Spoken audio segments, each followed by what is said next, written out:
Hi everyone, hope you had a nice tea break.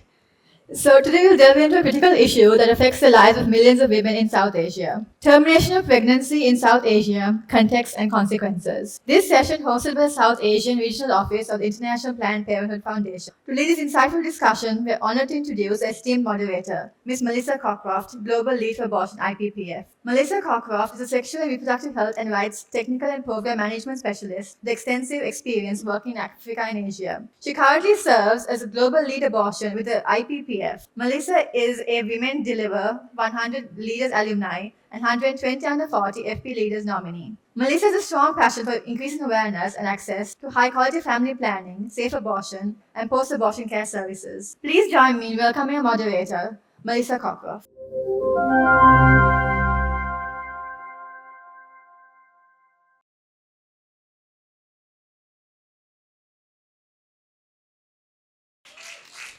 Thank you very much. So, welcome everyone. I'm Melissa Cockcroft. I'm the Global Lead for Abortion with the International Planned Parenthood Federation, or IPPF. We can't talk about comprehensive sexual and reproductive health without talking about abortion. Unsafe abortion is estimated to be responsible for 8 to 15% of maternal deaths in the South Asia region. In Sri Lanka, for anywhere between 10 to 13% of maternal deaths, as has been recommended by the World Health Organization in its updated abortion care guidelines. Medical abortion drugs, mifepristone and misoprostol, are listed as core medicines. Also recommends that self-managed abortion can be conducted safely by individuals wishing to end their pregnancy. Deaths, complications and injuries are entirely preventable. So our panel today will attempt to answer this question. They will touch on the progress and advances in abortion care, such as abortion self-care and telemedicine, laws and policy reforms, as well as the ongoing barriers and challenges. So let me introduce first our speakers for today. Great. So the first speaker we have today is Nandini from the Asia Safe Abortion Partnership. Nandini has a master's degree in sociology from JNU, New Delhi. She has been working on gender, sexuality and human rights issues for over 16 years. Nandini's work is rooted in feminist and socialist philosophies and uses these perspectives to understand the challenges that we face today to envision a better world. Nandini joined the Regional Safe Abortion Rights Network, Asia Safe Abortion Partnership, or ASAP, as the Assistant Coordinator in December of 2019, describing this as one of her most enriching experiences. At ASAP, Nandini has the opportunity to work with a feminist team, engage in learning initiatives, and work with leaders across the region and the globe towards building a stronger and inclusive safe abortion rights movement.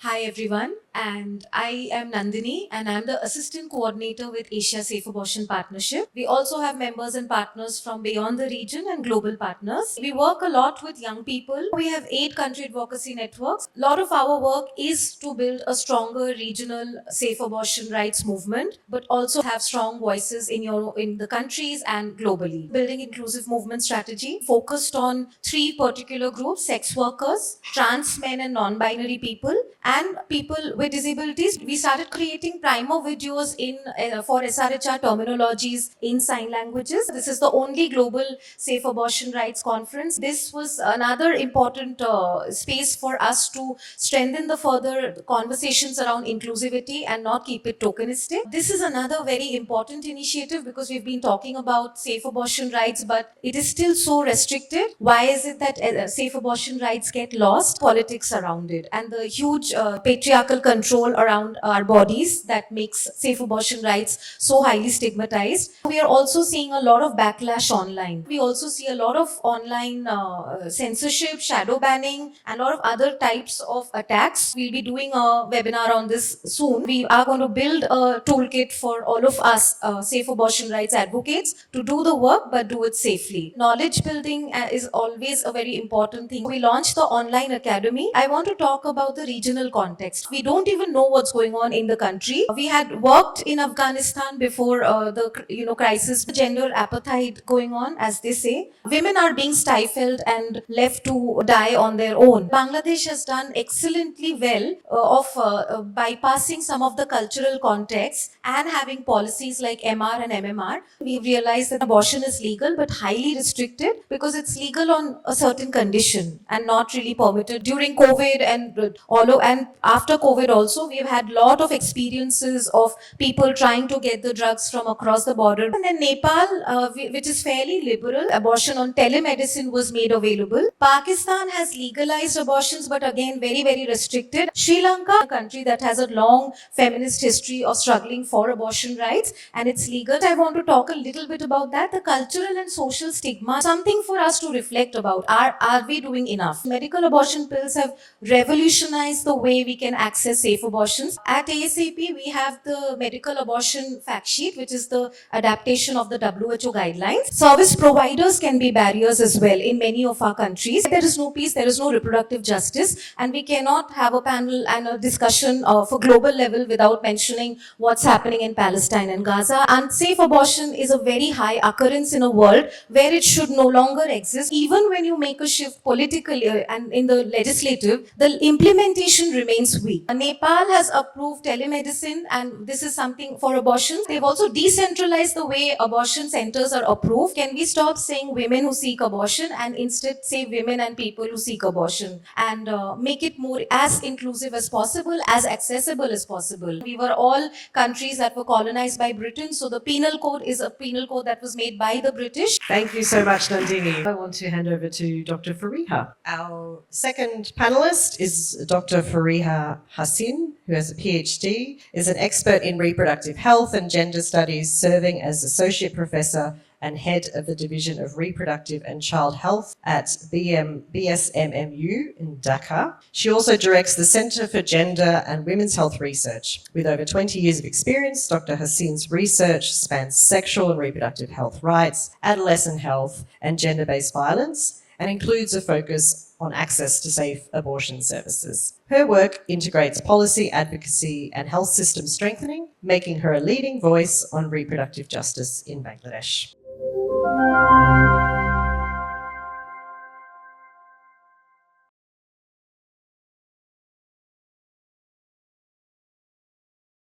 Hello everyone, I am Dr. Fariha Hassin from Bangladesh. I am going to talk about advancing safe abortion access in Bangladesh. In Bangladesh, abortion is legally restricted under the penal code. In certain grounds, we can do the abortion if there is any medical emergency to save the life of a woman. Special exemption was enacted in 1972, allowing pregnancy termination for rape survivors. The MR program was introduced in Bangladesh in 1974, with a notable impact in reducing unsafe abortion-related maternal death. We have found that 7% of maternal death was due to unsafe abortion. Now come to the menstruation regulation and post-abortion care. By definition, menstrual regulation and methods is uterine evacuation without pregnancy confirmation, available through manual vacuum aspiration, contraceptive access, and partnership with community providers, which is extremely important. The provider scope is, in MR services, abortion is criminalized except to save a life, Penal Code 1860. What are the policy developments? In 1979,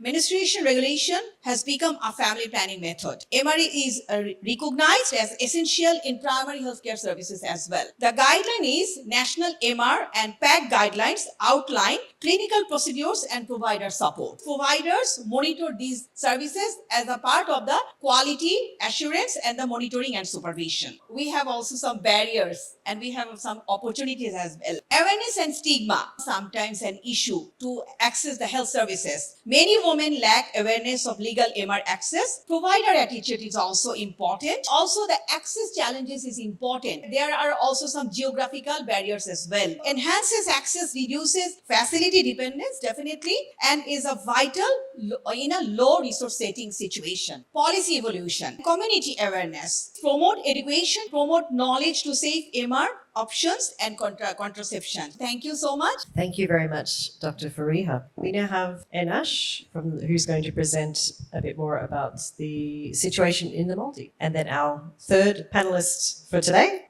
is Aishat Enash. Sorry, thank you. Enash is a dedicated young professional from the Maldives, currently working for the government addressing housing challenges. She is an SRHR advocate, deeply committed to volunteering and advocacy. Currently, she is a volunteer for Society for Health Education, or SHE, in the Maldives, and is also an active member and executive committee representative of the South Asia Regional Youth Network, or SARN.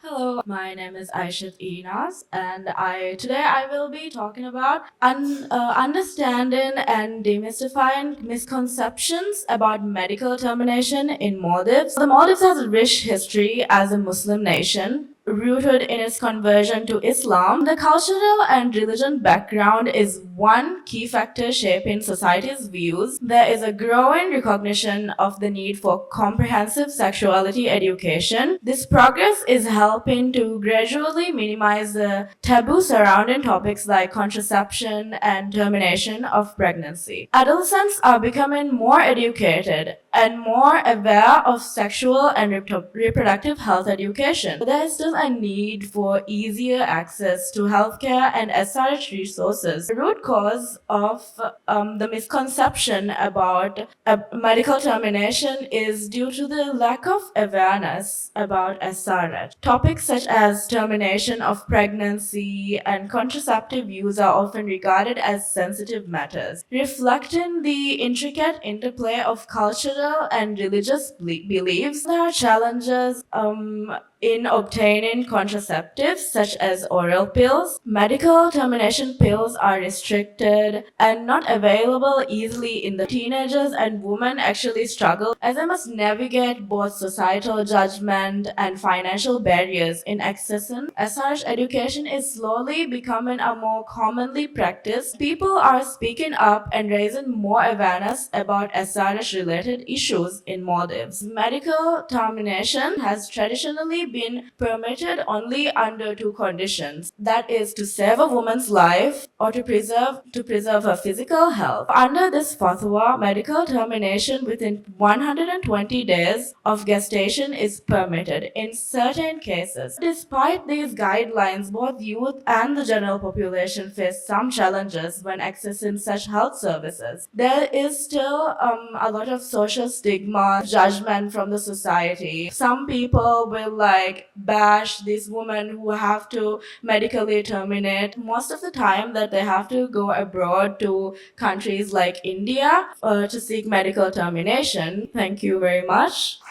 Thank you so much, Enash. Now I'd like to hand over to Sapali, who's going to share with us a bit more about the Sri Lanka. And then last but definitely not least, we have Dr. Sapali Kotegoda, who is a founding member of the Women and Media Collective. She is currently Director of Programs, Gender, Political Economy and Media. She received her Masters of Philosophy and Doctorate of Philosophy at the Development Studies from the Institute of Development Studies at the University of Sussex in the UK. And she received her BA Honours in English Literature from the University of Kelaniya in Sri Lanka. She is a researcher and visiting lecturer at the postgraduate program in Gender and Women's Studies, Faculty of Graduate Studies at the University of Colombo. She has extensive research publications, including in the areas of unpaid care work, gender pay gap, women and poverty, women's overseas labour migration, women in the informal sector, and sexual and reproductive health and rights. She was a member of the National Committee on Women in Sri Lanka and was on the board of the South Asia Women's Fund, as well as the Women's Fund Asia. She was also a member of the Task Force to Eliminate Violence Against Women. She is a council member of the Social Scientists Association Sri Lanka and a member of the board of directors of the Women Development Centre in Kandy and of Dabindu Collective in Sri Lanka.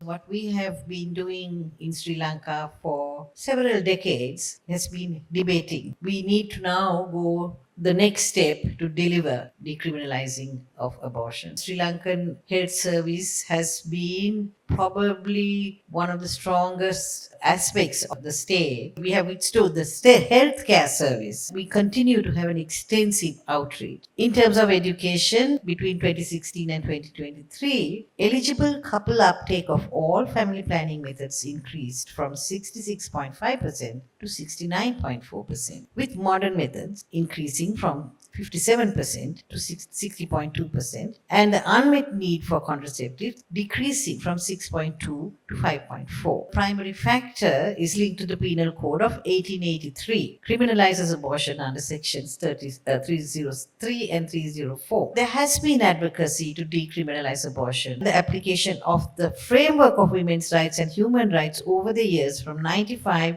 2010, 2011, 2013, 2016, 2018. Each one of the advocacy messaging has been to decriminalize. In fact, the rights framework would push the advocacy to say it is the right of any woman. Opposition from religious leaders is cited as the key obstacle. This would lead to increased promiscuity among women. When we were introducing contraception, there might have been opposition. We all know what happens when you decriminalize abortion. Women will be just going around getting pregnant. A significant number of married women or women in sexual relationships who seek abortion due to contraceptive failure. Among currently married women, knowledge of female sterilization is 96%. Use of that knowledge together with ability to access services are also key factors. There is a gap there that needs to be addressed. Reproductive health policy amendments have provided contraception services for sexually active unmarried girls and women. The attitude of the provider also becomes an obstacle. There is also evidence of